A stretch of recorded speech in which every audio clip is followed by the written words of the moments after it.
Hello friend, SP education में आपका हार्दिक स्वागत है।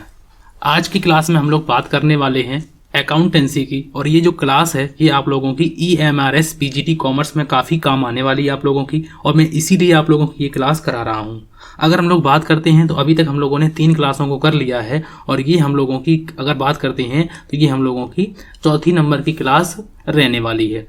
तो अभी तक हम लोगों ने 3 क्लासों में क्या क्या बातें पढ़ी हुई हैं उनको थोड़ा सा क्विक रिवीजन अगर हम लोग करते हैं और देखते हैं कि हम लोगों ने क्या क्या किया हुआ है, तो हम लोग अगर बात करते हैं कि हम लोगों ने पिछली क्लासों में क्या किया हुआ है, तो सबसे पहले हम लोगों ने लेखांकन के प्रकार या लेखांकन की शाखाओं के बारे में आप लोगों को बताया था। जैसे सामान्य अगर हम लोग बात करते हैं कि लेखांकन की शाखाएं कौन कौन सी होती हैं, तो यहाँ पर बात की थी वित्तीय लेखांकन, लागत लेखांकन, प्रबंधकीय लेखांकन, कर लेखांकन, सरकारी लेखांकन, सामाजिक लेखांकन, मानव संसाधन लेखांकन, ये सभी की सभी हमने बात की हुई थी।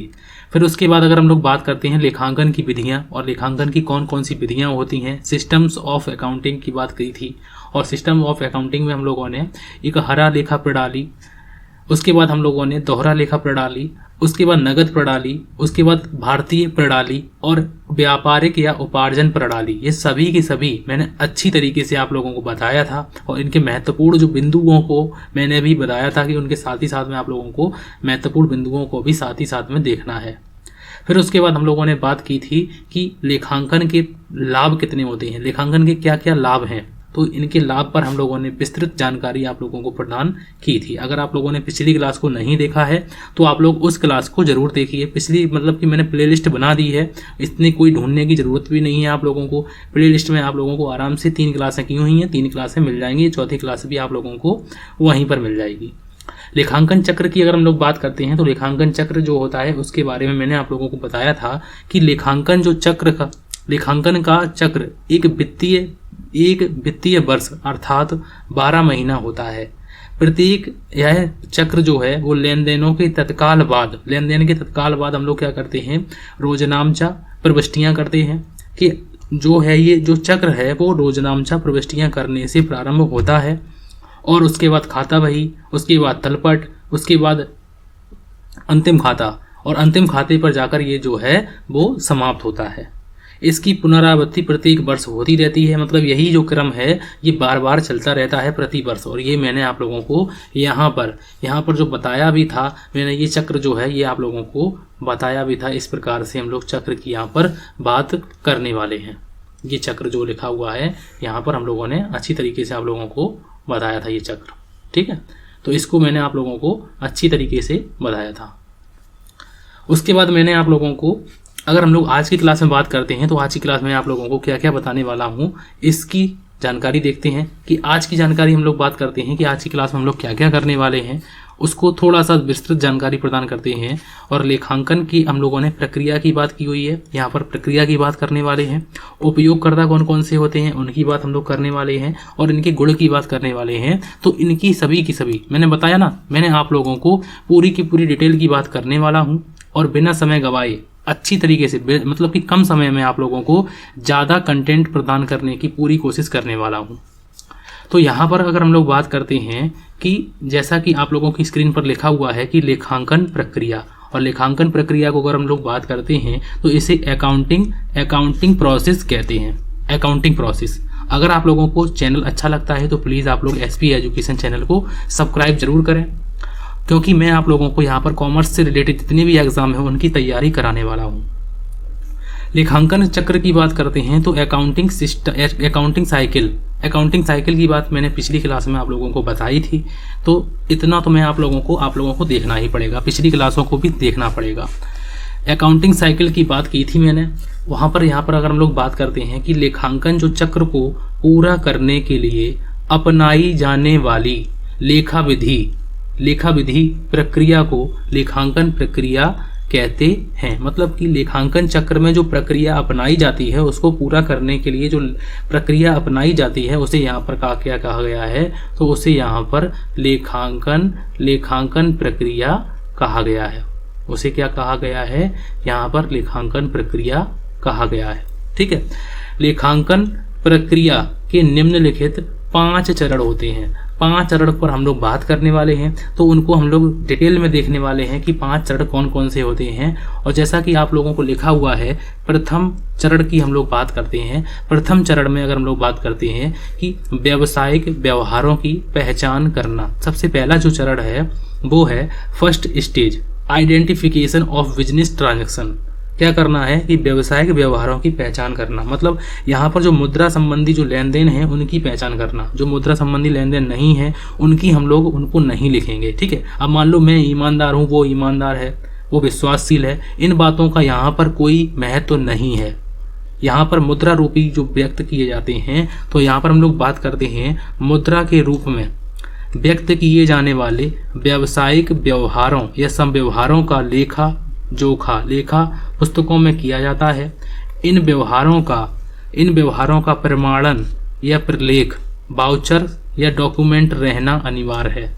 मतलब जो व्यवहार हमने लिखे हैं उनका प्रमाण होना चाहिए, प्रलेख होना चाहिए। जैसे रसीद होती हैं, यह प्रमाणन की बात करते हैं, यह प्रमाणन प्रलेख, बिल होते हैं, बीजक होते हैं, नगद रसीद होती है, नगद रसीद आसी। जैसे मान लो हम लोग बैंक में, आप लोग बहुत लोग बैंक में डिपॉजिट करने जाते हैं, बैंक में जब रुपए जमा करने जाते हैं तो एक स्लिप होती है, इस प्रकार से स्लिप होती है, इस प्रकार से। अब तो खैर नई टेक्नोलॉजी आ गई है बैंक में, तो ये स्लिप जो है वो ग्राहक की होती है, ग्राहक प्रति बोलते हैं इसे, और ये जो बैंक रखता है तो यहाँ पर बैंक अपनी स्टाम्प करके ये दे देता है। तो ये प्रलेख है, ये क्या है, एक प्रलेख है कि हमने पैसा जमा किया है, ठीक है।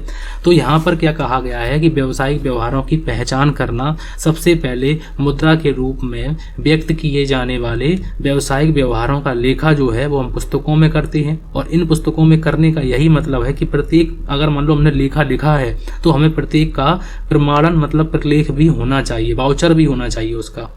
और यहाँ पर प्रमाणन की बात की हुई है कि यह प्रमाणन प्रलेख बीजक होता है, नगद रसीद आदि हो सकते हैं, ठीक है। उसके बाद अगर हम लोग आगे बढ़ते हैं और दूसरा जो चरण लिखा हुआ है, द्वितीय चरण की बात यहाँ पर की गई है। अब द्वितीय चरण में हम लोग बात करते हैं कि व्यावसायिक संव्यवहारों का अभिलेखन करना। यहाँ पर लिखा हुआ है कि व्यावसायिक संव्यवहारों का अभिलेखन करना, ये सेकंड स्टेप है। अब सेकंड स्टेप का मतलब होता है, अभिलेखन का मतलब होता है यहाँ पर रिकॉर्ड करना। व्यावसायिक संव्यवहारों को प्रकृति की पहचान कर लेने के बाद इन्हें लेखांकन के नियमों और सिद्धांतों के अनुसार लेखा पुस्तकों में किया जाता है। छोटे व्यापारी इन संव्यवहारों को रोजनामचा में और बड़े व्यापारी सहायक बहियों में, जिसे सब्सिडरी बुक्स कहते हैं, में लिखते हैं। मतलब जो छोटे व्यापारी होते हैं, छोटे व्यापारी क्या बनाते हैं, तो वो रोजनामचा बनाते हैं। और जो बड़े व्यापारी होते हैं तो वो क्या करते हैं, वो डायरेक्ट सहायक बहियों, जैसे सहायक बहियाँ की बात कर रहे हैं तो कैश बुक की बात करते हैं। उसके बाद हम लोग परचेज बुक की बात करते हैं, मुख्य सहायक वही ये है, परचेज बुक की बात करते हैं, सेल्स बुक की बात करते हैं। तो इस प्रकार से कई बुकों की यहाँ पर बात करने वाले हैं। आधुनिक समय में व्यावसायिक व्यवहारों का लेखा करने के लिए कंप्यूटर का प्रयोग किया जाता है। उसमें कई सॉफ्टवेयर होते हैं, जैसे हम लोग जैसे कई अकाउंटिंग सॉफ्टवेयर अब हैं, टैली की बात करते हैं हम लोग, और बिजी की बात करते हैं। ऐसे बहुत से अकाउंटिंग सॉफ्टवेयर हैं, तो उनको हम लोग यहाँ पर यूज़ करते हैं, कंप्यूटर में उनका यूज़ करते हैं। व्यापार ऐप की बात करते हैं, चाहे किसी भी की बात, खाता बुक की बात करते हैं। बहुत से ऐसे ऐप हैं जिनका हम लोग इनका यूज करते हैं। उसके बाद तीसरा जो चरण है, तीसरे चरण में बात करते हैं, तृतीय चरण की बात करते हैं। और यहाँ पर लिखा हुआ है कि व्यावसायिक संव्यवहारों का वर्गीकरण करना। अब मान लो हम लोगों ने रोजनामचा कर लिया, सहायक बहियाँ बना ली, ठीक है। तो अब उसके बाद हम लोग क्या करेंगे, अब उसके बाद हम लोग खाता बही में उनकी खतौनी करेंगे। और खाता बही में खतौनी करेंगे तो इसी को हम लोग वर्गीकरण कह सकते हैं। कि मान लो सेल्स का आइटम हम लोगों ने, इसके लिए सेल्स मतलब हम लोगों ने एक महीने में कई सेल की हैं, कई लोगों को माल बेचा है, तो हम लोग इसके लिए क्या बनाएंगे, सेल्स अकाउंट बनाएंगे। यहाँ पर क्या होगा कि हम लोग कंपाइल करके मतलब जर्नल में काम ज़्यादा हो जाएगा। तो हमने क्या किया कि उनको हम लोगों ने एक अकाउंट में बना लिया और यहीं से हम लोगों ने आइडिया लगा लिया है। आइडिया क्या, यहाँ पर हम लोग देख सकते हैं कि हम लोगों ने इस महीने में सेल कितनी की है और जनवरी में कितनी की है, फरवरी में कितनी की है। इस प्रकार से हम लोग एक ही जगह पर, हमें समय की भी बचत होती है और हम लोगों को भी दिक्कत भी नहीं होती है। तो लेखांकन प्रक्रिया, यहाँ पर लिखा हुआ है कि लेखांकन प्रक्रिया का दूसरा चरण पूरा हो जाने के बाद संव्यवहारों को उनकी प्रकृति के अनुसार वर्गीकृत करके तदनुरूप उनके अकाउंट बनाए जाते हैं। यहाँ पर खाते लिखे हुए हैं, ठीक है, खाते बनाए जाते हैं। प्रत्येक वर्ग के लिए एक खाता बनाया जाता है, जैसे क्रय खाता, विक्रय खाता, मजदूरी खाता। प्रत्येक प्रकार की संपत्ति का अलग अलग खाता बनाया जाता है, अलग अलग, यहाँ पर ये लिखा हुआ है अलग अलग खाता बनाया जाता है। वर्गीकृत खाता ही खाता बही कहलाता है। वर्गीकृत जो खाता बही है वो क्या कहलाता है, वो खाता बही कहलाता है, ठीक है। तो यहाँ पर हम लोगों ने तृतीय चरण को पूरा कर लिया है। और अगर हम लोग बात करते हैं चतुर्थ चरण की, और चतुर्थ चरण में क्या लिखा हुआ है इसके बारे में अगर हम लोग बात करते हैं तो व्यावसायिक संव्यवहारों का संक्षिप्तीकरण करना। सबसे पहले हम लोगों ने क्या किया था, उसके बाद क्या किया था, इनको हम लोग अभी एक लाइन में करने वाले हैं। लेकिन मैं डिटेल में पूरा पढ़ाने की पूरी कोशिश कर रहा हूँ। इससे ज़्यादा डिटेल तो कोई पढ़ाएगा नहीं आप लोगों को, और हो सकता है पेड बैचों में पढ़ाते भी हूँ, लेकिन मैं आप लोगों को फ्री ऑफ कॉस्ट यहाँ पर पढ़ाने की कोशिश कर रहा हूँ। अगर हम लोग बात करते हैं कि लेखांकन की अगर हम लोग बात करते हैं, लेखांकन बही, यहाँ पर ये थोड़ा सा एरर लिखा हुआ है, सही लिखा हुआ है। लेखांकन बही की समाप्ति के बाद खाता बही में उल्लेखित खातों के शेषों के आधार पर हम लोग क्या बनाते हैं, शेषों के आधार पर हम लोग तलपट बनाते हैं और तलपट को ट्रायल बैलेंस कहते हैं। तलपट बनाया जाता है। तलपट खातों की जो है वो अंक गणितीय शुद्धता का प्रमाण है। ये क्वेश्चन यहाँ से पूछा गया है और जो मैं स्टेजें आप लोगों को करा रहा हूँ यहाँ से भी क्वेश्चन पूछा गया है, ठीक है। तो तलपट जो है वो अंक गणितीय शुद्धता का प्रमाण होता है। तलपट बनाने के क्रम में अशुद्धियों का सुधार जैसे रिफ्लेक्शन ऑफ एरर यहाँ पर कर लिया जाता है। अशुद्धियों का सुधार भी करते हैं और अशुद्धियां जैसे त्रुटियां कहते हैं हम लोग। त्रुटियां 4 प्रकार की 5 प्रकार की होती हैं। क्षतिपूरक अशुद्धियां क्या होती हैं, तो उनको हम लोग देखने वाले हैं। कौन सी अशुद्धियां तलपट पर प्रभावित होती हैं, कौन सी अशुद्धियां तलपट पर प्रभावित नहीं होती हैं, यहाँ से भी क्वेश्चन पूछे गए हैं। लेकिन सभी पढ़ाएंगे, ठीक है, आप लोगों को कोई दिक्कत ही नहीं है, पूरा पढ़ाएंगे। तत्पश्चात हम लोग तलपट समायोजन प्रविष्टि सहित के आधार पर वित्तीय विवरण, उसके बाद हम लोग तलपट के बाद क्या बनाते हैं, तो उसके बाद हम लोग वित्तीय विवरण बनाते हैं और वित्तीय विवरण को हम लोग फाइनेंशियल अकाउंटिंग बनाया जाता है। वित्तीय विवरण में अंतिम लेखे के निर्माण के लिए हम लोग व्यापारिक खाता जैसे ट्रेडिंग अकाउंट कहते हैं, लाभ हानि खाता जैसे प्रॉफिट एंड लॉस अकाउंट कहते हैं, स्थिति विवरण जैसे बैलेंस शीट कहते हैं, आर्थिक चिट्ठा बनाया जाता है। स्थिति विवरण के दोनों पक्षों का योग मिल जाना यह प्रमाणित कर देता है कि लेखांकन प्रक्रिया जो हमने अपनाई हुई है कि सभी चरण दोष रहित हैं, मतलब इसमें दोष नहीं है। अगर दोनों पक्ष मिल जाते हैं, बैलेंस शीट के एसेट्स एंड लायबिलिटी पक्ष दोनों अगर मिल जाते हैं, तो हम लोग क्या समझते हैं कि हम लोगों का जो हमने अभी तक जो प्रक्रिया पूरी की है, जो रोजनामचा से लेकर और अंतिम खाता बनाने तक, तो ये सारी की सारी सभी सही है, ठीक है। उसके बाद अंतिम चरण की बात करते हैं जो पंचम चरण है, और प्रथम मतलब कि पंचम चरण की बात करते हैं कि व्यावसायिक संव्यवहारों का विश्लेषण करना और उनका निर्वचन करना, मतलब आपस में कंपैरिजन करना। तो इनमें यहाँ पर लिखा हुआ है कि लेखांकन वर्ष के सभी व्यावसायिक संव्यवहारों का सारांश वित्तीय विवरण में आ जाता है। प्रबंधक मंडल प्रबंधकीय निर्णय लेने के लिए वित्तीय विवरण में सटीक और संक्षिप्त लिखा हुआ है, संक्षिप्त सूचना चाहता है। प्रबंधकीय लेखा विधि वित्तीय विवरण के आधार पर हम लोग बात करते हैं अनुपात विश्लेषण जिसे रेशियो एनालिसिस कहते हैं, कोष प्रभाव विवरण जिसे हम लोग फंड फ्लो स्टेटमेंट कहते हैं, रोकड़ प्रभाव विवरण जिसे कैश फ्लो स्टेटमेंट कहते हैं, आदि तकनीकों का प्रयोग कर प्रबंधक मंडल को आवश्यक सूचनाएं उपलब्ध कराता है। तो यहाँ पर हम लोग इनके अगर हम लोग बात करते हैं तो इनके 5 स्टेजों की बात करते हैं, ठीक है। यहाँ पर हम लोग बात करते हैं इनके 5 स्टेजों की। तो सबसे पहले हम लोगों ने क्या किया है, सबसे पहले अगर हम लोग बात करते हैं, सबसे पहले हम लोग यहाँ पर लिखने वाले हैं व्यावसायिक संव्यवहारों की पहचान करना। सबसे पहला स्टेप है कि व्यावसायिक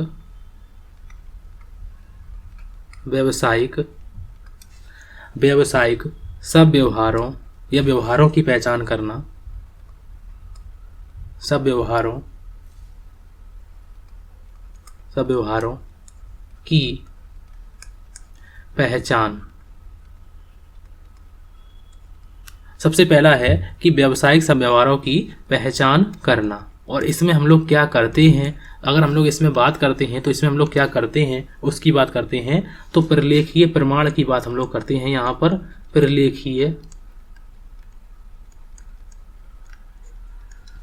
प्रलेखीय प्रमाण की हम लोग बात करते हैं। अब उसके बाद अगर हम लोग दूसरे चरण की बात करते हैं और दूसरा चरण क्या है, तो व्यावसायिक संव्यवहारों का अभिलेखन करना। व्यावसायिक व्यवहारों का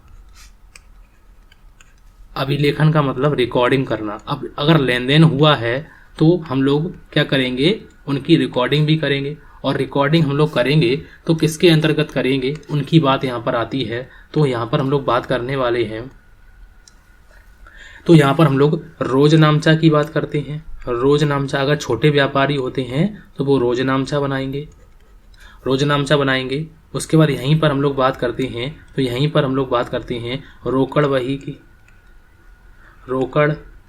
वही की बात करते हैं। और अगर हम लोग और बात करते हैं तो यहाँ पर सहायक वहियों की बात भी हम लोग करते हैं। सहायक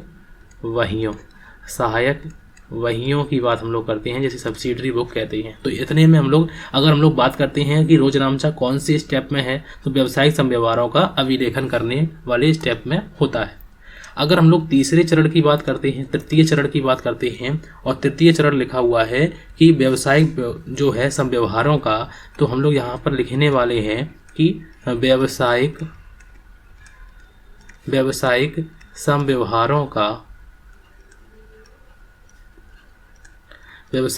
संव्यवहारों का वर्गीकरण करना। अभिलेखन करने के बाद हम लोग क्या करेंगे, तो अभिलेखन करने के बाद हम लोग उनका वर्गीकरण करेंगे। और वर्गीकरण के अंतर्गत अगर हम लोग बात करते हैं तो वर्गीकरण के अंतर्गत हम लोग खाता वही की बात करने वाले हैं यहाँ पर हम लोग। तो यहाँ पर हम लोग खाता वही की बात करते हैं। अगर हम लोग चतुर्थ चरण की बात करते हैं, और चतुर्थ चरण में क्या करते हैं, तो चतुर्थ चरण में हम लोगों का है व्यावसायिक संव्यवहारों का संक्षिप्तीकरण करना।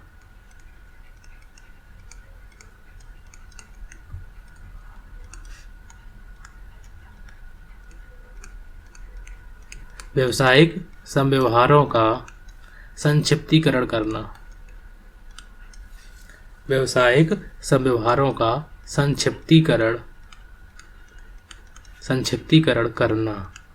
तो यहाँ पर हम लोग इसको करने वाले हैं। तो इसमें हम लोग क्या क्या करने वाले हैं, इसकी बात अगर हम लोग करते हैं तो इसमें हम लोग क्या करते हैं, तो इसमें हम लोग तलपट की बात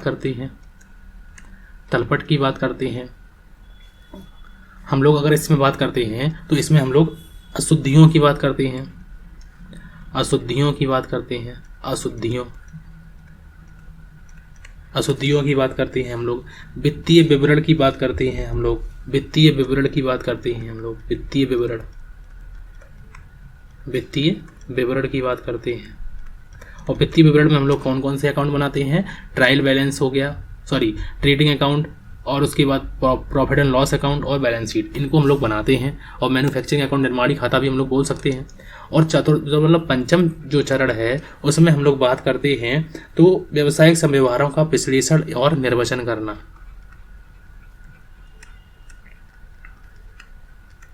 व्यावसायिक संव्यवहारों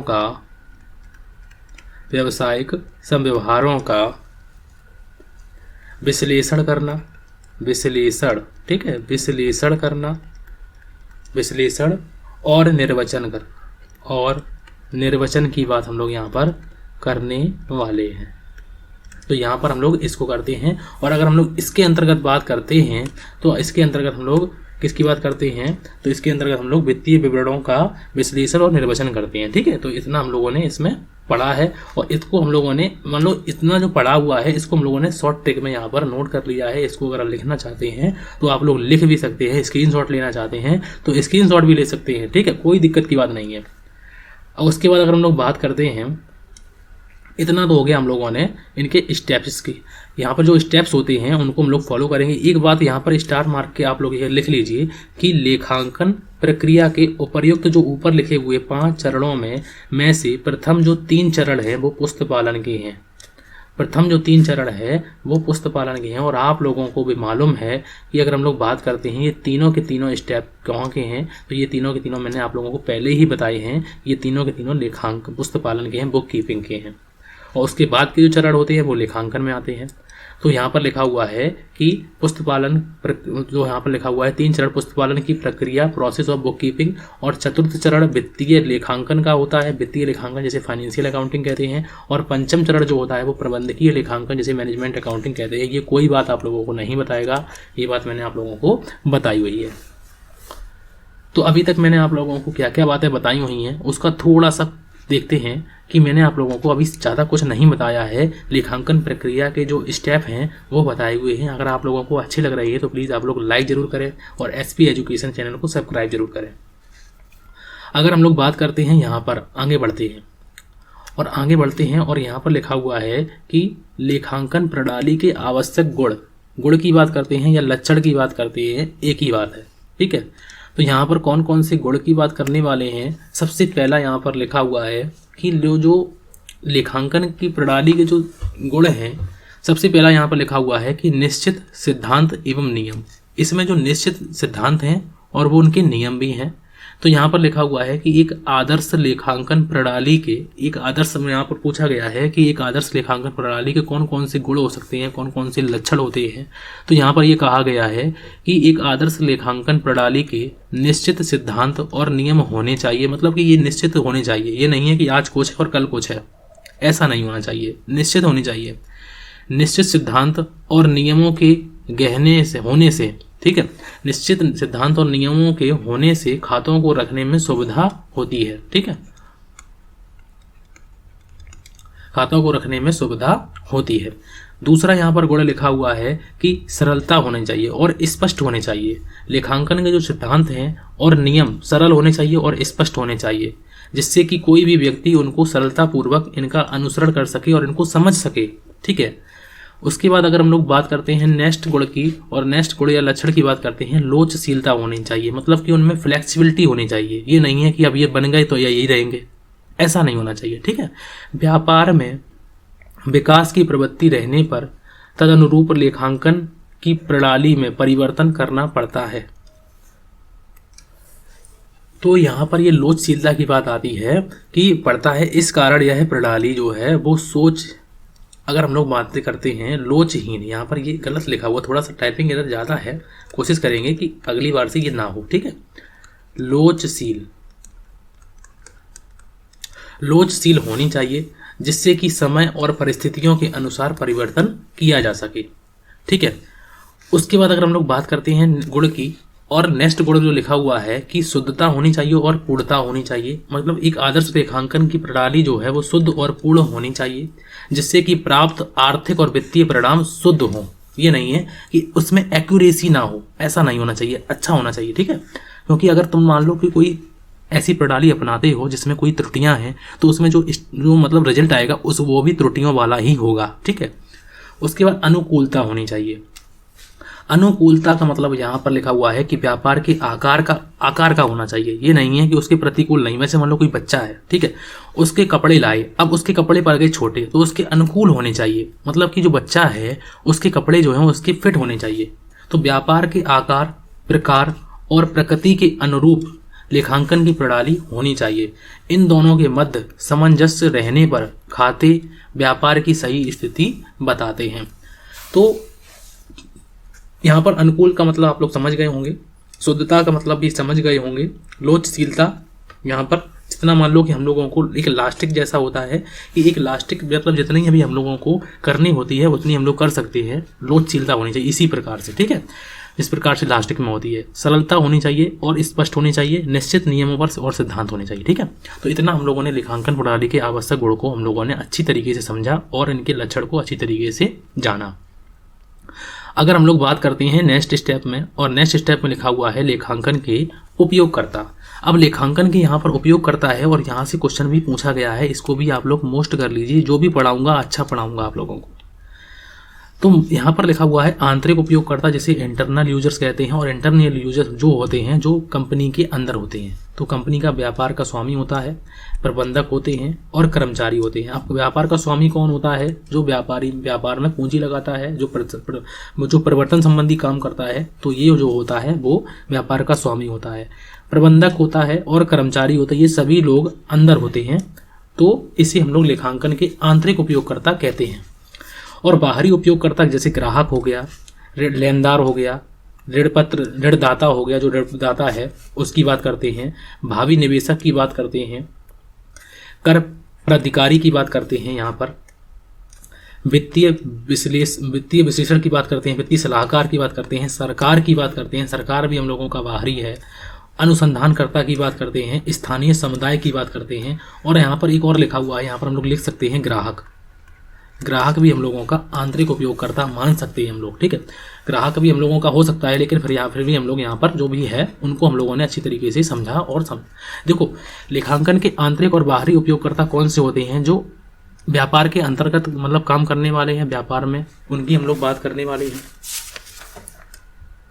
अब इनके अंदर तो आप लोगों को अच्छी तरीके से आता ही होगा, क्योंकि आप लोग जानते होंगे कि व्यापार का स्वामी कौन होता है। यहाँ पर यह कहा गया है कि व्यापार का स्वामी जो व्यापार में पैसा लगाता है वो व्यापार का स्वामी कहते हैं। तो इतना आप लोगों को मालूम ही होगा। ठीक है, कोई दिक्कत की बात नहीं है। अब लेनदार कौन होता है? तो लेनदार की अगर हम लोग बात करते हैं कि उधार माल बेचने वाला लेनदार कहते हैं। तो उधार माल, अब चलो लिख देते हैं कि उधार माल बेचने वाला लेनदार कहते हैं। उधार माल बेचने वाला या उधार सेवाएं बेचने वाला, इसको भी बोल सकते हैं। ठीक है, उधार या फिर उधार सेवाएं प्रदान करने वाले को लेनदार कहते हैं। ठीक है, अपनी भाषा में। ठीक है, लेनदार कहते हैं। अब जो ऋण देता है उसे ऋणदाता कहते हैं। भावी निवेशक जो भविष्य में आएगा। ठीक है, कर प्राधिकारी जो टैक्स लेगा, इनकी बात हम लोग करने वाले। सरकार कौन है? सरकार स्थानीय सरकार हो सकती है, राज्य सरकार होती है, केंद्र सरकार हो सकती है, कोई भी सरकार हो सकती है। ठीक है, तो अभी तक मैंने आप लोगों को जितना भी पढ़ाया है वो आप लोगों को अगर समझ में आया है तो प्लीज़ आप लोग कमेंट जरूर करें, और अगर अच्छा लगता है तो प्लीज़ आप लोग लाइक भी किया करें। मैं आप लोगों की बहुत मेहनत करके आप लोगों को वीडियो बनाता हूँ। ठीक है, तबीयत खराब है फिर भी आप लोगों के लिए वीडियो बनाने की पूरी कोशिश करता हूँ। ठीक है, अगर हम लोग बात करते हैं तो हम लोग क्लास नंबर 5 में अगर करने वाले हैं, तो क्लास नंबर 5 में अभी तक हम लोगों ने जितना भी किया हुआ है उनके सारे के सारे हम लोग उनके MCQ करने वाले हैं। ठीक है, MCQ भी साथ ही साथ में करेंगे। अगर चैप्टर क्लोज करेंगे तो उनके MCQ भी देखेंगे। और मतलब ये मान लीजिए इसमें टॉपिक में आप लोगों को पूरा हो गया है। अगर हम लोग बात करते हैं सिलेबस की, सिलेबस भी हम लोग साथ ही साथ में रखते हैं। देखो, अगर हम लोग सिलेबस की बात करते हैं, एक सेकेंड, ये देखो सिलेबस लिखा हुआ है कि accounting concept meaning as a source of information, objective, advantages and limitation, type of accounting information, users की बात की हुई है, information of and needs, तो इनकी सभी की मैंने बात की हुई है। तो इतना हम लोगों ने अभी तक कर लिया है। इतना से यहाँ तक हम लोगों का टॉपिक पूरा हो चुका है, और इसको हम लोगों ने यहाँ इतने हम लोग इनके MCQ देखने वाले हैं। तो अगली क्लास में आप लोग जरूर ज्वाइन करें। अगर ये इसको भी नहीं किया है तो इसको भी करें। ये PGT का सिलेबस ही आप लोगों का है, और मैं पूरे सिलेबस के अकॉर्डिंग ही चलूंगा। ठीक है, तो आज की क्लास आप लोग कैसी लगी प्लीज़ लाइक करें और SP एजुकेशन चैनल को सब्सक्राइब करें। Thank you for watching.